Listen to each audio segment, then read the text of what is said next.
So those tapes became very important in your second trial, but in the first trial, you were found guilty only of making false statements. There was a hung jury on all the other counts after 14 days of deliberation. Mm-hmm. Did you think you were fine after that? How did you feel? No, I felt bad. I didn't like the fact that they convicted me on that one count, the lie. Now, everybody else said, you got scratched and there was a freight train coming your way. Mm-hmm. But I didn't lie. They lied. They lie. Anyway, the 23 corruption charges, I think there were 23 of them, were all hung. They're not guilty on none of their fake corruption charges. They got the one on the lie. And part of it was my defense lawyer. And I remember telling him before, don't forget that false statement. Mm. He got up there on his closing statement and he forgot to mention it. The other problem was the judge was working with the prosecutors and they limited my lawyer's time to be able to make a defense fully on every one of the allegations. Because what they do when they want to get you is they throw everything at you. Mm-hmm. And they figure at some point something will stick, Yeah, and they'll stick or you'll agree to cut a deal and make it easier on yourself. Mm-hmm. So I felt bad after the first trial because I didn't lie. And immediately they said they were going to try me again. And so I felt like this was only going to continue. And these people, look, I knew I had to fight back. Mm-hmm. And I felt like if I get a fair trial, there was no way I could lose. Mm-hmm. And notwithstanding not getting a fair trial at the first trial, they still couldn't convict me because their case was so flimsy. At the second trial, it was a kangaroo court. But deep down along that whole process, as I was fighting back, I just knew deep down that I was a dead man. I just knew they had so much power. And unless I give in and try to make some sort of a deal, I'm dead. And yet I was determined that I'm going to go down fighting.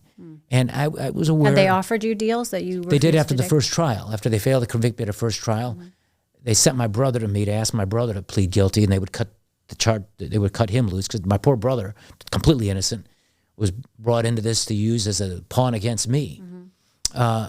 And I told my brother that I just couldn't do it, but they still dropped the charges against him, and they got him to agree to not testify on my behalf at the second trial, which is very disappointing, but he had to protect himself. Mm-hmm. But no, they dangled 18 months.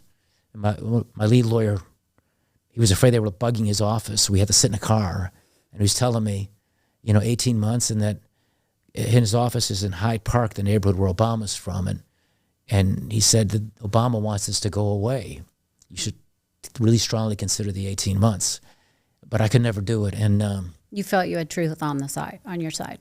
I know I had truth on my side, and more than that, I felt the people that were doing it needed to be held accountable because they're corrupt. The people of Illinois elected me twice in elections. Mm-hmm. Who are these people to undo the will of the people? Mm-hmm. And so I felt like I could never give in for a variety of reasons, not the least of which is they should be brought to account. And who knows, maybe one day, truth crushed to earth will one day rise again because no lie can live forever. Martin Luther King said that. Now, incidentally, up to this point, I think people might have thought that you took this a little bit as a joke or not very seriously because you did go on a big media blitz and you were on everything, including Celebrity Apprentice. Why did you do that? Did you think the court of public opinion would somehow help you in that, or what was your thought process? So the lawyers would argue that was the strategy behind it, but it wasn't never for me. No, that they came out and made these outlandish, outrageous allegations against me. Look, you got to be the biggest fucking idiot if you think that you, as a governor, you could sell Barack Obama's Senate seat in 2008, December, after he was the first black American president to be, African American to be elected president of the United States, a historic figure and what he represented, and an international demigod at that time. How are you going to get away with something like that? And so they arrest me at 6 o'clock in the morning with SWAT teams around my house. I'm a sitting governor. They got me handcuffed. I don't know what it's about. They tell me it's about that at some point, and I think it's ridiculous, and I think the media is going to laugh them out of court, because who'd be so stupid to think they could do something like that? The shocking thing was the media doesn't care about the truth. They care about the story. And so rather than go out and actually challenge them, show it, prove it, play the tapes, it was all dumping on me. And I didn't do it. And I'm thinking, you're innocent. You didn't do it. You have this tremendous desire and need to tell everybody I didn't do it. And so because I was such a notorious figure at the time, I had opportunities where most people who have been accused falsely don't. I had opportunities to go on television and proclaim my innocence Right. and to challenge them, which I did. Now, having said that, some of the lawyers that I had were telling me, you do this at your own peril because you're really fucking with them. And if they get you, you're going to have to answer for this. Yeah. And it's okay to swear? Yeah. Okay. I'm not running this for anything point, you're anymore, so I'm asking just me flinging now? it around. Go ahead. But in any event, I had that need, to try to tell everybody that I didn't do it. I had little girls, and they were in school, and this was international news. I mean, we had the Japanese television trucks in front of my house, as well as all the other ones. Israeli news was at my home. Right. And my little girls are growing up, and, I want my daughters to know, I don't feel like your daddy did that. Right. So there was a lot of reasons why. And, it's interesting because having done that, I think I was discovered by Donald Trump because I think he saw that. And that's how I got invited on Celebrity Apprentice. And Rachel, I've got to tell you, it's the hand of God for sure. It was a miracle.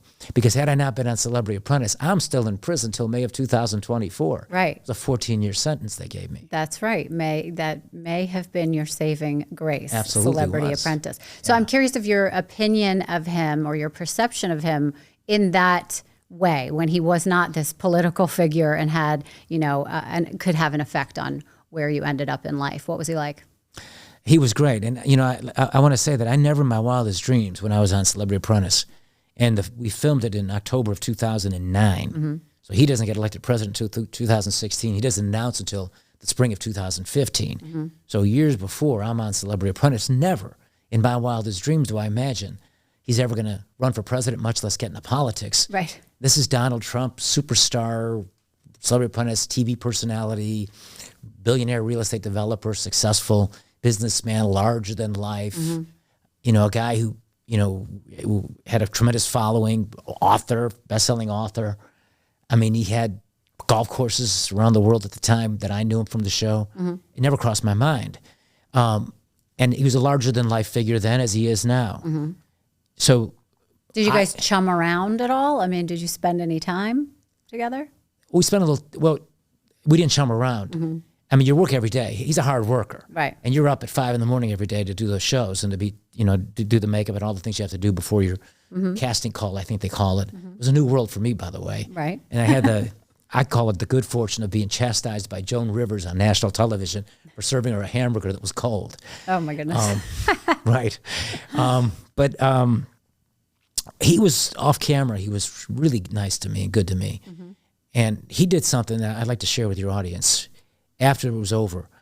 Because when you get fired from that show, which I was correctly, incidentally, Donald Trump is the only president in American history to have fired and freed the same guy. Even Lincoln didn't do that, right? Good point. But when I was fired, like everybody else's except the final two, in October of 2009, your contract says you can't say anything to the media that you've been fired because they're going to air the show. I think it was like I never saw it, by the way, but they aired it in, I think, March of 2010. Okay. And they had all of the contestants who'd been fired come back for one final episode at NYU University in front of a live audience. There must have been 750 people there. Every seat was taken. And Cyndi Lauper, what a nice person, was singing. She performed a song. The two finalists was a rock star by the name of Bret Michaels, who apparently is very well known. I'm an Elvis fan. He is too, by the way, and a real nice guy. But I'd never heard of him. And so he was on the show, and he was in the finals with Holly Robinson Pete. She was a TV star. Yep. She was very nice, and others. And Darryl Strawberry played for the Mets and the Yankees. Great guy. We all had been terminated, but we were back there on stage. And Trump was throwing me questions, and some of us questions, and he threw me a few more because I think he wanted to give me a chance to, have airtime. And I kept insisting on my innocence, like I still do. And I guess I'm on message maybe too much, and so the audience really laughed at me, and it was probably a derisive laugh. They were not laughing with me, but probably laughing at me. And it was noticeable. It didn't bother me. I was in the business and pretty thick-skinned. But the show was over, and one of the things they generously allowed you to do was I could bring my wife and 2 little girls with me for the filming. And so we spent a couple of days together, all of us, in New York, even though I was going to trial very soon, and the future was filled with a lot of dark storms ahead for us. Sure. But after the show, my wife and my daughters came up to me on the stage, and then as we were leaving, we got in an elevator, and lo and behold, entering that elevator with us was Donald Trump. We took the ride down and introduced them to my wife and my kids. My little Annie Benanni at the time was 4 years old, and my daughter Amy was 11. So they were little girls. And he was attuned to what that audience had done about an hour before, laughing at their father. And he was sensitive to that. And so after we got done with the ride down and we got to street level, and he's tall, he's like 6'3", 6'4". He actually got down to the level of my little girls and said nice things about their father to them. And how you should be proud of your father. I really admire your father, how he's fighting back. It was beautiful, very kind. No TV cameras. He didn't put out a press release saying he did something nice like that. He was just very naturally kind and generous-hearted. And I know a lot of people in politics. I know a lot of them, including Obama. And they would never even think about something like that, much less do something like that. They're just too caught up in themselves. Right. That's a great story.